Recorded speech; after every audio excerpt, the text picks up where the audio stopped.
que falle, mas tú fuiste fiel. La semana pasada habíamos parado en el versículo 18 del capítulo 8 y hoy, para entrar nuevamente en tema, vamos a comenzar leyendo desde el versículo 14 y cuando lleguemos al 19 continuamos con la explicación. Amén. Para aquellos que vienen por primera vez, nuestra enseñanza es: vamos a través de toda la Biblia. Comenzamos los miércoles a la noche, comenzamos en Génesis y ya llegamos a Ezequiel, hace 11 años que empezamos. Y los domingos a la mañana estamos yendo a través de todo el Nuevo Testamento y estamos en la segunda vuelta del Nuevo Testamento y vamos leyendo cada libro, cada capítulo, cada versículo por versículo. Le explicamos el significado de lo que leemos y cómo lo aplicamos a nuestra vida hoy. Así que ese es el estilo de enseñanza que tenemos. No es temático, es simplemente a través de la Biblia. Y es un viaje que quizás me muera y no lo termine, pero yo creo que sí. Entonces, Romanos capítulo 8, versículo 14, porque todos los que son guiados por el Espíritu de Dios, estos son hijos de Dios. Pues no habéis recibido el espíritu de esclavitud para estar otra vez en temor, sino que habéis recibido el espíritu de adopción, por el cual clamamos: Abba, Padre. El Espíritu mismo da testimonio a nuestro espíritu de que somos hijos de Dios.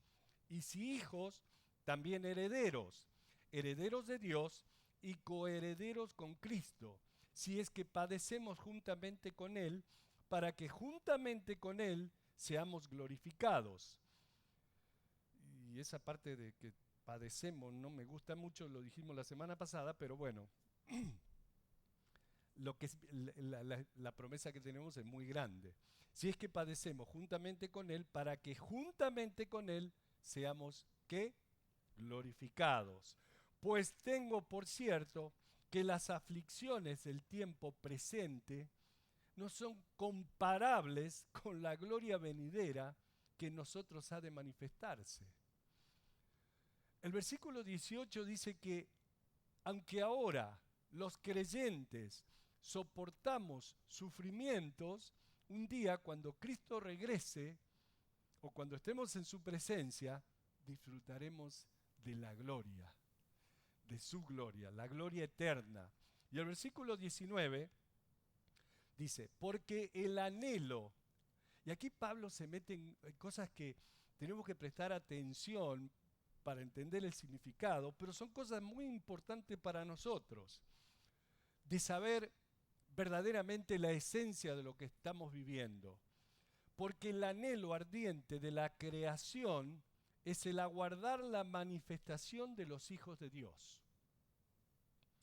Cuando Cristo finalmente aprese a Satanás, libertará a la creación completa de su esclavitud. Y toda la naturaleza disfrutará de la libertad de los hijos de Dios.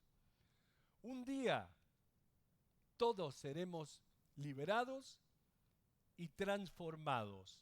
Pero mientras tanto, la creación, dice Pablo, espera con anhelo ardiente nuestra libertad. La palabra creación aquí se refiere a todo lo que está bajo el ser humano, bajo el hombre. Plantas, animales, minerales, etcétera, etcétera. En realidad, la creación ha sufrido las consecuencias de la caída del hombre, de la caída del ser humano. El diluvio cambió por completo el curso de la creación. Los animales cambiaron, la vegetación cambió, el clima cambió, todo cambió a causa del pecado del hombre. Pablo dice que la creación espera impaciente por nuestra liberación. Porque, el versículo 20, la creación fue sujetada a vanidad, no por su propia voluntad, sino por causa del que la sujetó en esperanza. porque también la creación misma será libertada de la esclavitud de corrupción a la libertad gloriosa de los hijos de Dios. ¡Wow! La creación fue condenada a vanidad y frustración por Dios. Ahora, la palabra vanidad usada aquí, ustedes saben que esto fue escrito en griego. Y en el griego original que esto fue escrito, la palabra vanidad es la palabra matiotas, lo cual significa perversidad, depravación, debilidad. El versículo 20 dice que la creación no eligió voluntariamente ser condenada a esa corrupción. El mundo fue hecho para ser el hogar del ser humano, su lugar para vivir. En consecuencia, como les dije antes, cuando el hombre pecó, su mundo fue condenado a sufrir las consecuencias del pecado junto con él. El mundo del hombre fue maldecido junto con el hombre. Génesis 3:17, Dios le dijo a Adán, por cuanto obedeciste a la voz de tu mujer. Ahora con esto no digan que no van a prestar atención a lo que digan la mujer, ¿eh? Más le vale que presten atención. Pero en este caso la mujer estaba equivocada. Por cuanto obedeciste a la voz de la mujer y comiste del árbol de que te mandé diciendo, no comerás de él, maldita será toda la tierra por tu causa. Así que la creación está pagando las consecuencias de nuestra caída, de la caída del hombre. Porque la creación fue sujetada a vanidad, no por su propia voluntad, sino por causa de que la sujetó en esperanza, del que la sujetó en esperanza, versículo 21, porque también la creación misma será libertada de la esclavitud de corrupción a la libertad gloriosa de los hijos de Dios. Cuando Dios creó al hombre, lo creó incompleto en más de una manera. Y eso lo sabemos, ¿no? Cuando Dios creó a Adán, Dios dijo, no es bueno que el hombre esté solo, él no está completo. Y creó a la mujer para que el hombre pueda estar completo. ¿Estamos de acuerdo de eso? Y ella vino a ser su esposa. Pero hay otro aspecto incompleto en el hombre. Hay otro vacío en el hombre. Y a ese vacío solamente Dios lo puede llenar. El hombre no puede ser satisfecho hasta que esté en unión con Dios. Hay un vacío básico en el hombre que está apartado de Dios. Dios creó a la criatura y la creó sujeta a ese vacío. El versículo 20 dice, por causa de aquel que la sujetó en esperanza. Dios creó al hombre con ese vacío, de manera que el hombre siempre tuviera que buscar a Dios para encontrar esa llenura y ese sentido en la vida. Tenemos esa esperanza de Dios, que un día vamos a ser libres de este viejo cuerpo en esclavitud de corrupción y vamos a venir a esa libertad gloriosa, como dice el versículo 21. Esa gloriosa libertad. Versículo 22, porque sabemos que toda la creación gime a una y a una está con dolores de parto hasta ahora. Y no solo ella, sino que también nosotros mismos que tenemos las primicias del Espíritu, nosotros también gemimos dentro de nosotros mismos esperando la adopción, la redención de nuestro cuerpo. ¡Wow! No solo el hombre, sino toda la creación está gimiendo a causa del pecado. Gemimos dentro de nosotros mismos esperando por la adopción, por la redención de nuestro cuerpo. Y eso es a lo que Pablo se refiere en el versículo 19 cuando dice que la creación espera por la manifestación de los hijos de Dios, cuando tengamos un cuerpo redimido, un cuerpo glorificado. Escribiendo a los Corintios, en 2 de Corintios capítulo 5, el apóstol Pablo dijo que nosotros somos como una casa terrenal, como una tienda, como una carpa, una tienda de campaña, una carpa no permanente. Pasen conmigo a 2 de Corintios capítulo 5. Vamos a leer ahí el versículo 1, 2 y 3 y luego el 6. Así que 2 de Corintios capítulo 5. Porque sabemos que si nuestra morada terrestre, este tabernáculo, esta carpa, se deshiciere, tenemos de Dios un edificio, una casa no hecha de manos, eterna en los cielos. Y por esto también gemimos deseando ser revestidos de aquella nuestra habitación celestial, pues así seremos hallados vestidos y no desnudos. De manera que nosotros, que continuamos viviendo en estos cuerpos,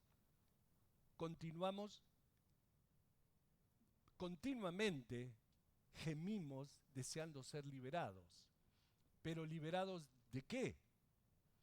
Liberados de esta vieja carpa en la cual estoy viviendo, no que me quedaré desvestido, ni seré una criatura sin cuerpo, sino que podré ser vestido con el cuerpo celestial. Y bajando un par de versículos, en el versículo 6 Pablo dice, así que vivimos confiados siempre y sabiendo que entre tanto que estamos en el cuerpo, estamos ausentes del Señor. La misma idea que Pablo presenta en Romanos capítulo 8 es presentada en 2 de Corintios capítulo 5. Gemimos deseando ser libres de este cuerpo que está limitado y restringido, que siempre busca llevarnos a la esclavitud de la corrupción. Yo sé, muchos de ustedes estarán viendo a ustedes y estarán diciendo, yo no tengo un cuerpo, yo estoy orgulloso de mi cuerpo, voy a bailar zumba ahora, voy al 24 Hour Fitness.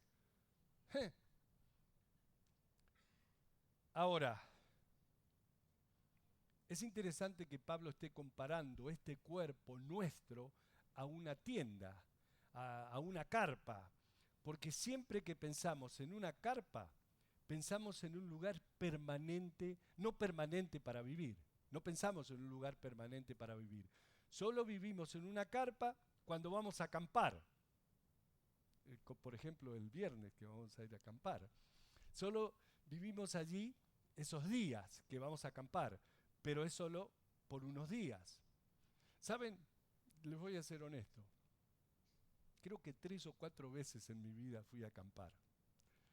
Y lo máximo que he tenido que vivir en carpa, lo máximo fue por una semana. Y créanme que no me gusta para nada vivir en una carpa. Si es verano, de día te cocinas y de noche te comen los mosquitos. Si hace frío te congelas. Además, a la noche tienes que andar con cuidado de todo tipo cuidándote de todo tipo de animales, ratas, culebras, luciérnagas, coyotes y no sé cuántas otras cosas. Yo no sirvo para eso. Yo fui creado por Dios para vivir en la ciudad y en una casa y en una casa con agua corriente, mi baño, mi cama, con mi almohada. No hay nada como nuestra propia casita y humilde casita, ¿no? Con las humildes comodidades. Lo mismo es con esta carpa que vivimos, con este viejo cuerpo, porque los cristianos tenemos esa promesa y deseamos desesperadamente algún día recibir nuestro cuerpo celestial. De manera que a medida que van pasando los años, y hablo por mí, se está volviendo un poco incómodo vivir en esta tienda o en esta casa terrenal o carpa terrenal, porque dice Pablo, que nosotros que estamos en estos cuerpos, frecuentemente gemimos deseando ser liberados. Y con los dolores que vamos teniendo semana a semana, ay, la verdad que estoy esperando ese cuerpito nuevo. Jesús mismo en San Juan capítulo 14 dijo, no se turbe vuestro corazón, creéis en Dios, creed también en mí. En la casa de mi Padre muchas moradas hay, si así no fuera, yo os lo hubiera dicho. Voy pues a preparar lugar para vosotros, y si me fuere y os preparare el lugar, vendré otra vez y os tomaré a mí mismo, para que donde yo estoy, vosotros también estéis. San Juan capítulo 14 está eso. Así que me voy a mudar de esta tienda a esa nueva mansión, a ese nuevo edificio de Dios, y no tiene nada que ver con esa casa que quiero en Corona del Mar. Esta es una casa no hecha por manos, es eterna en los cielos. De manera que nosotros, quienes tenemos las primicias del Espíritu, el adelanto del Espíritu Santo como garantía de nuestra vida resucitada, como dice el versículo 23, gemimos dentro de nosotros mismos conforme esperamos esta obra de Dios, que es la redención de nuestro cuerpo. Amén. Versículo 24. Porque en esperanza fuimos salvos, por la esperanza que se ve, pero la esperanza que se ve no es esperanza, porque lo que alguno ve, ¿a qué esperarlo? ¿No? Si lo vemos, no tenemos que esperarlo. Cuando finalmente ves lo que estabas esperando, se convierte en una realidad y ya no necesitas esperar. La esperanza siempre es sobre algo no visto todavía. De manera que Dios nos sujeta a esperanza conforme esperamos ese día y esperamos por ese reino. Pero, versículo 25, si esperamos lo que no vemos con paciencia, lo aguardaremos. Y de igual manera el Espíritu nos ayuda en nuestra debilidad, pues ¿qué hemos de pedir como conviene? No lo sabemos. Lo voy a empezar de nuevo. Pues ¿qué hemos de pedir como conviene? No lo sabemos, pero el Espíritu mismo intercede por nosotros con gemidos indecibles. La creación está gimiendo. Acabamos de leer. Yo estoy gimiendo. El Espíritu también está gimiendo, esperando por esa perfecta obra de Dios. Pero el gemir del Espíritu tiene un propósito dentro de nuestra vida. Leímos que por el Espíritu recibimos ese sentir de adopción, el cual nos da testimonio de que somos hijos de Dios. Y clamamos, Abba, Padre, Papito. ¿Recuerdan? Lo vimos la semana pasada. Bueno, ahora Pablo nos dice que el Espíritu nos ayuda en nuestra debilidad. Nos ayuda en nuestra vida de oración. Porque no siempre sabemos lo que es la voluntad de Dios. No siempre sabemos lo que tenemos que orar en ciertas situaciones. Y sin conocer la voluntad de Dios, es difícil orar. Porque no tiene sentido orar en contra de la voluntad de Dios. El propósito, y presten atención a esto porque es muy importante que lo sepamos. El propósito de la oración no es para cumplir nuestra voluntad. El propósito de la oración es siempre cumplir la voluntad de Dios. Si yo pienso de la oración como un instrumento por el cual yo puedo hacer lo que es mi voluntad, he malentendido totalmente la oración. Nunca fue la intención de Dios que la oración pueda ser el instrumento por el cual nosotros podamos cumplir nuestra voluntad aquí sobre la tierra. La oración es el instrumento por el cual nosotros cooperamos con Dios en el cumplimiento de su obra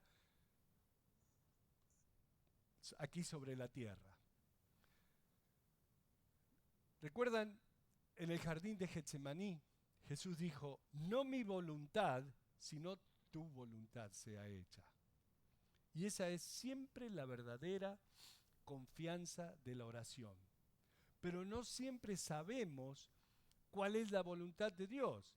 Por eso, ahí es donde el Espíritu interviene y nos ayuda.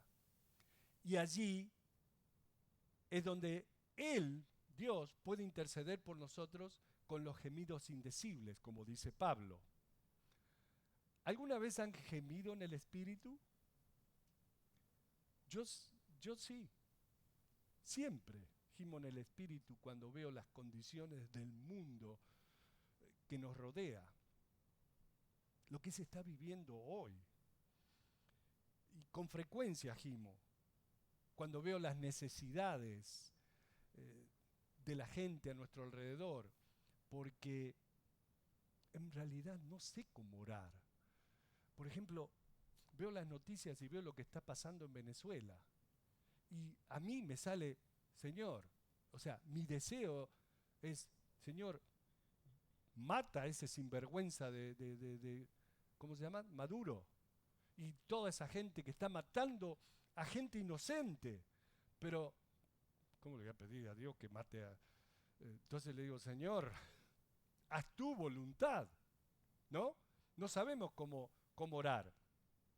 Versículo 27, Pablo dice, mas el que escudriña los corazones sabe cuál es la intención del Espíritu, porque conforme a la voluntad de Dios intercede por los santos. ¿Quiénes son los santos? De acuerdo a la Biblia, nosotros, los que hemos aceptado a Cristo Jesús y hemos sido santificados, hemos sido separados para Él. O sea que, ¿no les parece maravilloso? Dios ha hecho de la oración simplemente una belleza. Podemos orar por nosotros mismos o por los demás sin saber qué orar, porque Dios conoce nuestras necesidades. ¿Alguna vez han soñado alguna persona o de repente se han acordado de una persona que conocen y no han visto por mucho tiempo y no saben cómo está o dónde está y sienten esa necesidad de orar por él o por ella y no saben qué orar y quieren orar conforme a la voluntad de Dios? Les doy un ejemplo. Aquí está Giovanni. Y no sé cómo orar por su situación, no sé lo que Dios está haciendo en su vida, pero sé que Giovanni necesita oración. Dios lo ha hecho tan simple, de acuerdo a lo que Pablo dice aquí en el versículo 26, que yo puedo decir, Señor, traigo a Giovanni ante tu presencia y comenzar a gemir. Señor, no sé, Dios, de acuerdo a Pablo, interpreta eso. Dios puede interpretar esto como intercesión conforme a su voluntad. Obviamente no voy a hacer así, ¿no es cierto? Voy a decir, Señor, tú sabes cuál es la situación de Giovanni, ayúdalo, Señor, y que yo la verdad no sé qué orar. Me lo trajiste a mi memoria y te pido por Giovanni. ¿No? Dios sabe. Nada más que Pablo lo está haciendo un poquito más dramático para que agarremos la onda. Ahora, si quieren orar por mí y no saben qué, métanle un brrrr. Oren, no importa. Pero y aquí viene el versículo, uno de los versículos más hermosos que tenemos en la Biblia. Especialmente para aquellos gente que viene de iglesias donde el cristiano nunca se va a enfermar, nunca va a tener problemas, y que te han dicho de que si tienes algún problema o te enfermas o pierdes el trabajo, es por falta de fe. Y ahí estás tú, sufriendo, pidiéndole a Dios que te dé más fe porque te enfermaste, o cosas de la mala enseñanza, porque la Biblia nos dice que vamos a sufrir consecuencias. Versículo 28 dice, y sabemos que a los que aman a Dios, todas las cosas le ayudan a bien, esto es, a los que conforme a su propósito son llamados. Así que, ¿cuántas cosas nos ayudan a bien a los que aman a Dios? Todas. ¿Y cuántas veces hemos interpretado eso de esa manera? O sea, como que todas las cosas. Lo hemos interpretado cuando nos conviene, cuando todo anda bien. Pero cuando las cosas no andan bien y pasamos por momentos difíciles, es muy difícil decir y aceptar que todas las cosas ayudan a bien. ¿Estamos de acuerdo? Cuando nos encontramos en cosas desagradables, como muertes de seres queridos, enfermedades, pérdida de trabajo, es muy difícil pensar que eso nos ayuda para bien. En realidad, lo natural en nosotros es enojarnos con Dios y cuestionar a Dios por lo que estamos pasando. ¿Por qué, Señor, me tienen que pasar estas cosas? Pero para aquellos que aman a Dios y confían en Dios, este versículo les sirve de mucho consuelo.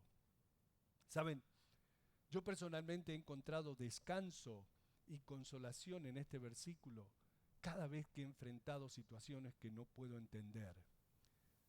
Desengaños, enfermedades, muertes de seres queridos, cosas que simplemente no entiendo y soy propenso a ser preocupado o trastornado. En este versículo he encontrado mucha paz. Les voy a dar un ejemplo. Cuando mi esposa y yo tuvimos nuestro primer bebé, una nena hermosa, estábamos re contentos y al otro día se murió. ¡Wow! ¿Saben lo primero que salió de la boca de mi esposa? López, todas las cosas ayudan para bien. Y de verdad, no sabemos por qué el Señor se la llevó, pero todas las cosas ayudan a bien para aquellos que aman a Dios. Algún día lo vamos a saber. Cuando estemos allá en presencia de Dios, quizás ella nos está esperando allá. Dari.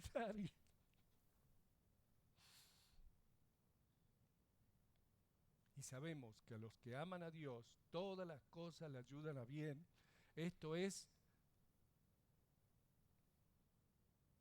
a los que conforme a su propósito son llamados. He descansado en este versículo una y otra vez. Ahora, como les dije antes, no siempre vamos a entender las circunstancias, porque van a haber muchas cosas que nos pasarán, de las cuales, aunque hagamos nuestro mejor esfuerzo, no seremos capaces de entenderlas o de encontrarles algún sentido.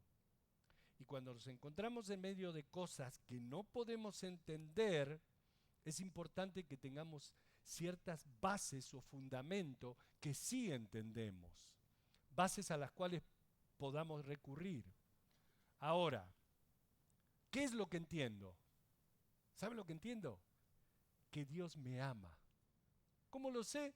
La Biblia lo dice así. Jesús mismo me dice, porque de tal manera amó Dios al mundo que dio a su Hijo unigénito para que todo aquel que en Él cree no se pierda, mas tenga vida eterna. Dios me ama. También entiendo que Dios es más sabio que yo. Entiendo que Dios está en control de todas las circunstancias que rodean mi vida. Y sé que Dios es justo, es recto. Por lo tanto, todo lo que me sucede, solo me sucede porque Dios ha permitido que me sucedan. Y puedo descansar incluso a través de mis problemas. Descanso en fe de que Dios hasta usará eso para mi bien y para su gloria. Créanme que esto que estamos leyendo aquí en Romanos capítulo 8, versículo 28, es muy importante para nosotros los cristianos, porque si tomamos este principio de fe, todo se nos va a simplificar y vamos a poder encontrar mucho descanso a través de las dificultades. Versículo 29. Porque a los que antes conoció, también los predestinó para que fuesen hechos conforme a la imagen de su Hijo. Me encanta este versículo. Porque a los que antes conoció, también los predestinó para que fuesen hechos conforme a la imagen de su Hijo, para que Él sea el primogénito entre muchos hermanos. O sea, Dios me conoció desde antes. Eso siempre me asombra. Pero no debería asombrarme. ¿Por qué? Porque Dios sabe todo. No solo que me conoció, Él predestinó que yo sería un hijo suyo. Y eso es verdaderamente lo que más me asombra, conociéndome a mí mismo. Él nos conoció, los preconoció y nos predestinó para que fuéramos conformes a la imagen de su Hijo.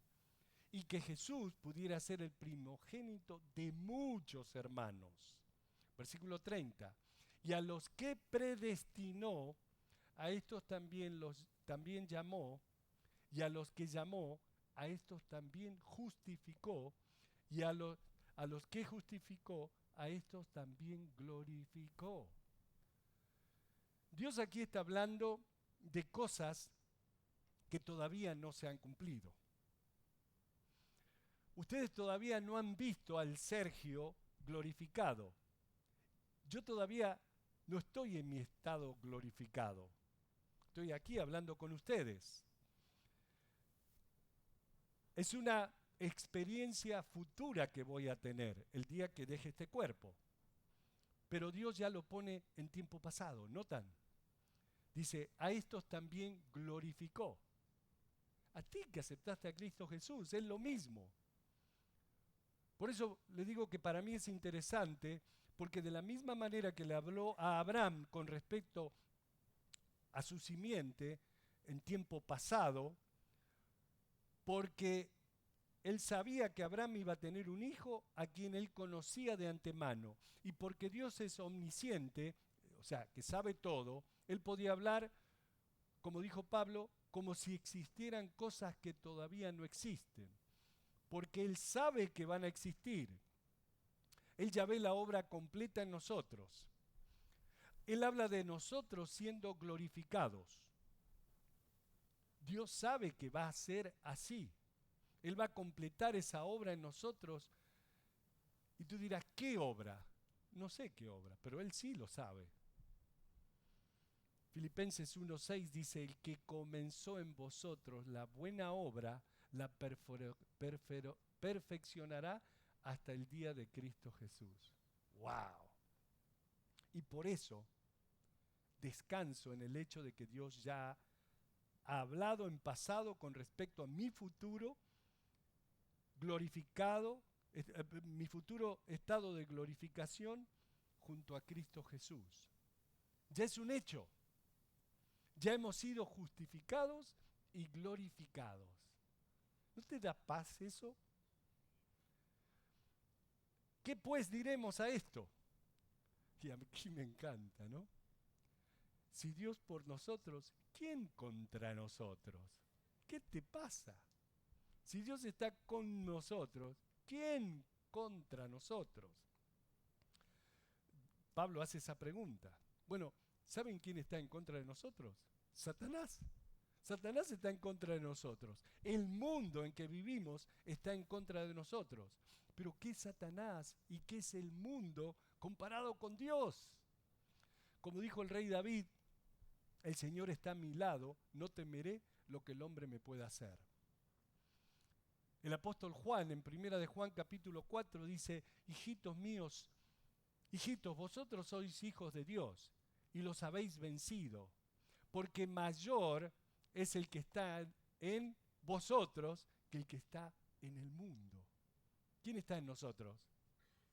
Dios. ¿Quién está en el mundo? Satanás. Dios está por nosotros hoy. Y porque Dios está por nosotros, no importa qué fuerzas del infierno estén en contra nuestro. Ellas no son nada comparados con Dios. Nunca presten atención a esto porque es muy importante, porque hay gente que agranda a Satanás y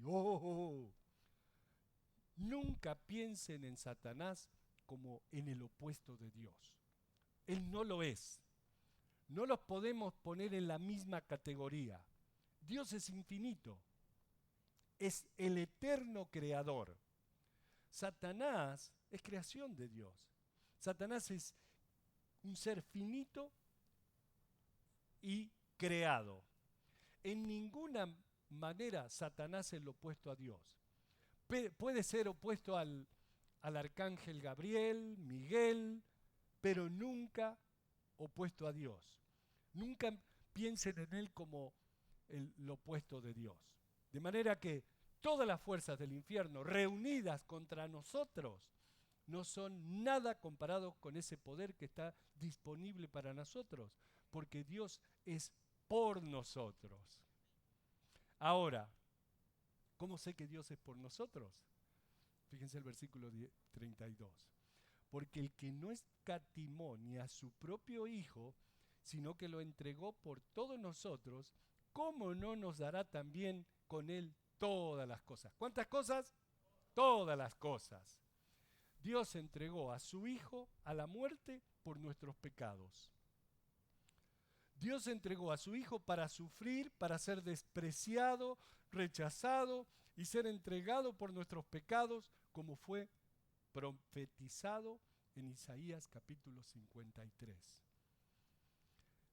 Yo no podía plenamente apreciar eso hasta que vine a ser padre y observé a mis propios hijos sufrir de alguna de las dolencias de los niños. Y cada vez que mis hijos se enferman o se lastiman o los muerde un perro como a Stephanie hace un par de años atrás, me desgarra por dentro. Con el simple hecho de verlos en esa condición, me hiere el corazón. Al leer esto de aquí en el versículo 32, me pongo a pensar el sufrimiento que el padre debió haber atravesado al ver a su hijo Jesús sufriendo. Como padres, cualquiera de nosotros tomaría con gusto el lugar de sus hijos y sufriría por ellos. ¿Y saben una cosa? Dios envió a Jesús por todos nosotros. ¿Cómo no nos dará también con él todas las cosas? Dios ya ha puesto de manifiesto su buena voluntad de dar a su unigénito Hijo. Lo entregó. Entonces, si Dios estuvo dispuesto a eso, ¿cuánto más no nos va a dar? Jesús dijo que Dios lo hizo por amor. Nada se puede comparar al amor de Dios para nosotros, porque Él nos ama a pesar de todo. ¿Sabías esa? Nuestro problema es que nosotros no entendemos esa profundidad del amor de Dios para nosotros. No entendemos cuán rico, cuán amplio, cuán extenso es el amor de Dios para nosotros. Si nosotros verdaderamente entendiéramos cuánto nos ama Dios, nunca más nos apartaríamos de Él. Nunca más trataríamos de escondernos de Él, como si Dios no nos viera cuando nos escondemos. Pablo dice en el versículo 33, ¿quién acusará a los escogidos de Dios? Dios es el que justifica. ¿Quién es el que condenará? Cristo es el único que murió, más aún el que también resucitó, el que además está a la diestra de Dios, el que también intercede por nosotros. Pablo nos dice que Dios nos conoció de antemano y porque nos conoció de antemano nos escogió y luego nos justificó y luego nos glorificó. Dice que Dios nos eligió. Jesús dijo, ustedes no me eligieron, yo los elegí. Dios te eligió a ti. Solamente 2 dicen amén. Amén. Yo sé, yo soy el argentino y ustedes son los creídos acá. Les gustó esa, ¿eh?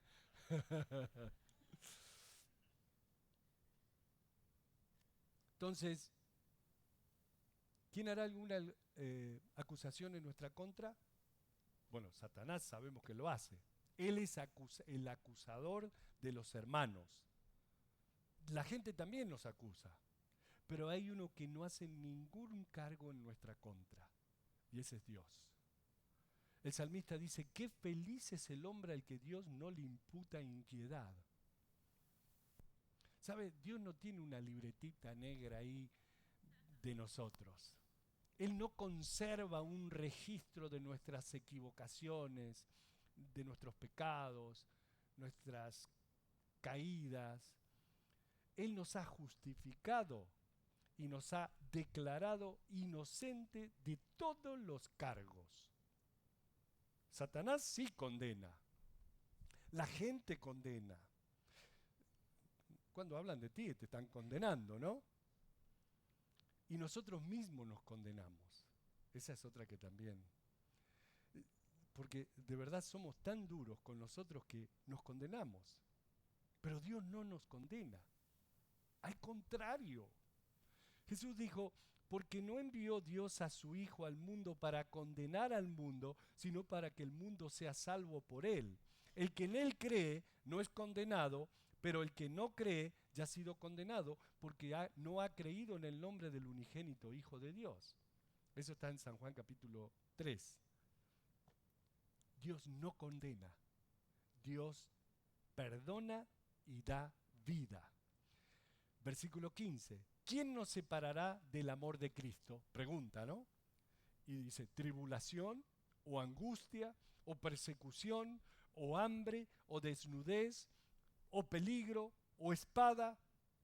Y luego dice, como está escrito, por causa de ti somos muertos todo el tiempo, somos contados como ovejas de matadero.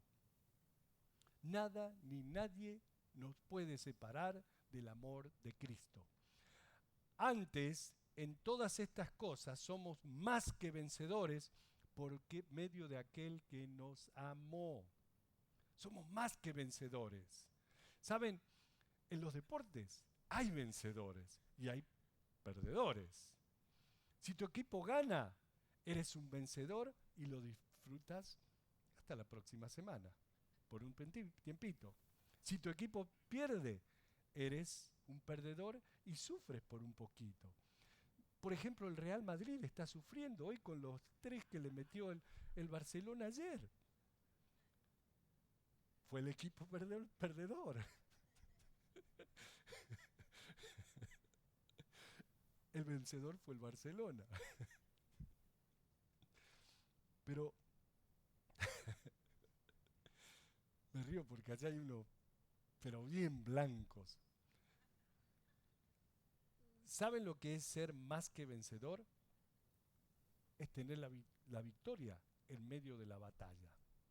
Mientras las cosas aún están difíciles para nosotros, a nuestro alrededor, cuando el éxito aún se ve incierto, es tener la gloriosa victoria y sentir el gozo del Señor.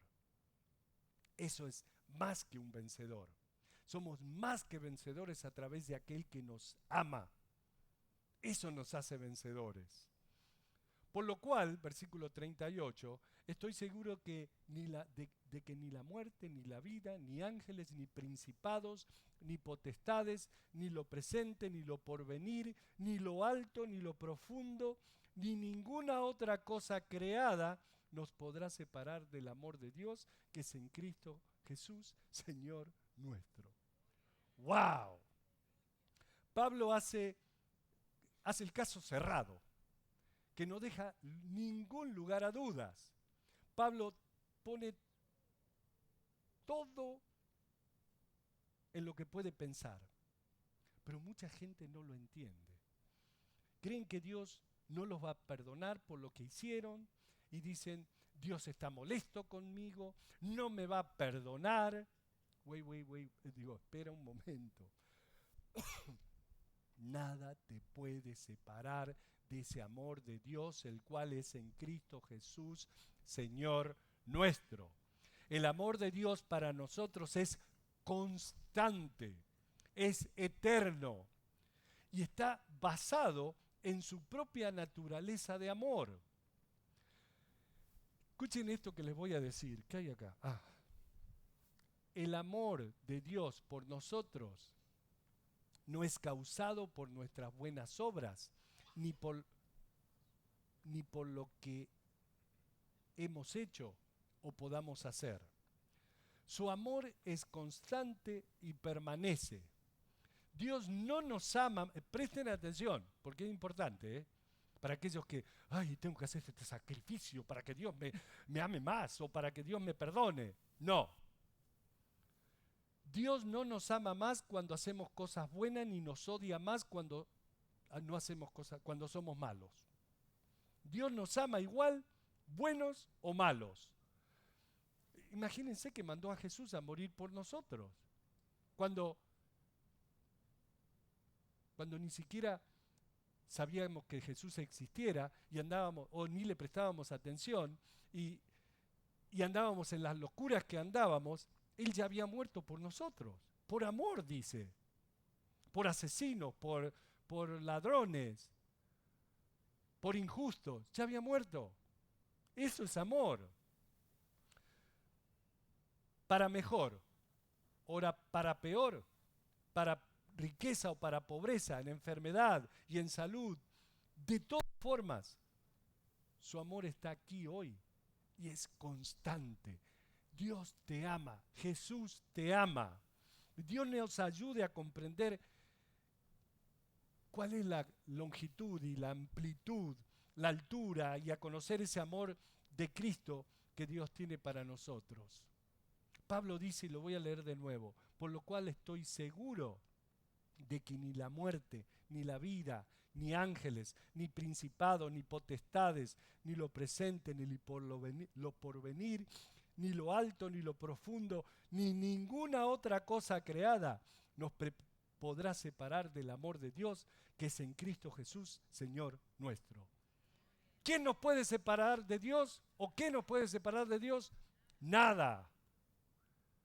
Padre, gracias, Señor, por estas escrituras que nos dan tanta paz, Señor, y nos muestran cuánto amor tú tienes por nosotros, que nos aclaran tantas cosas, Señor, que no se trata de nosotros, se trata de lo que tú hiciste en esa cruz del Calvario, que lo hiciste por amor a nosotros, y nosotros simplemente lo único que tenemos que hacer es responder a ese amor, porque tú ya lo mostraste.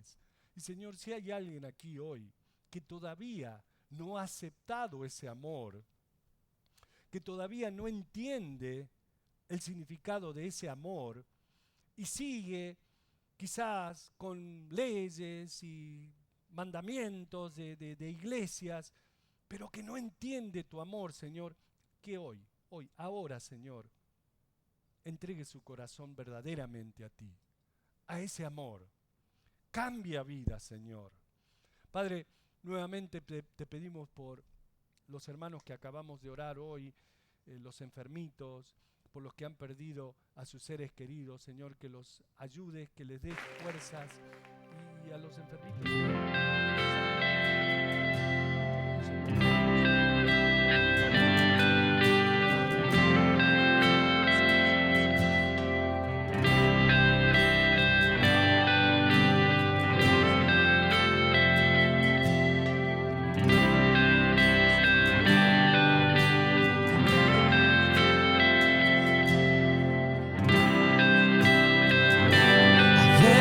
Te fallé, mas tú fuiste fiel. Tu gracia me levanto, me basta tu amor, Dios eterno.